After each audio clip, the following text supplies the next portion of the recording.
उपराष्ट्रपतीपदाच्या निवडणुकीसाठी भाजपने कंबर कसली आहे. एनडीएचे उमेदवार महाराष्ट्राचे राज्यपाल CP राधाकृष्णन यांना विजयी करण्यासाठी भाजपने जोरदार मोर्चेबांधणी सुरू केली आहे. याच प्रयत्नांचा भाग म्हणून मुख्यमंत्री देवेंद्र फडणवीसांवर मोठी जबाबदारी सोपवण्यात आली आहे. या जबाबदारीच्या अनुषंगाने फडणवीसांनी थेट महाविकास आघाडीतल्या नेत्यांशी संवाद साधायला सुरुवात केली आहे. त्यातच आता देवेंद्र फडणवीसांनी ठाकरे गटाचे सर्वेसर्वा उद्धव ठाकरे यांना फोन केल्याची माहिती समोर आली आहे. या संदर्भात संजय राऊत काय म्हणालेत पाहूयात.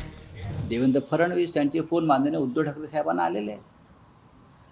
त्यांनी मतांसाठी विनवणी केलेली आहे, इतरांना सुद्धा केले असतील. त्यांचं कामच आहे. विरोधी पक्षाचे नेते भेटायला गेले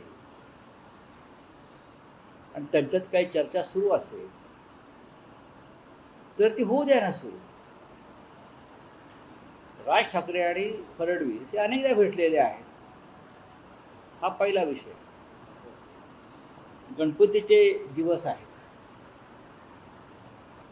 घरोघर गणपती येत असतात. कदाचित ते गणपतीचं आमंत्रण द्यायला गेले असतील.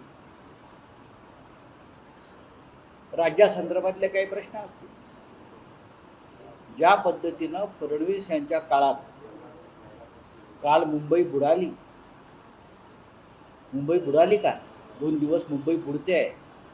मुंबई, ठाणे, नाशिक सारखी शहरं बुडाली. राज्याच्या प्रश्नांवर त्यांची काही चर्चा सुरू असेल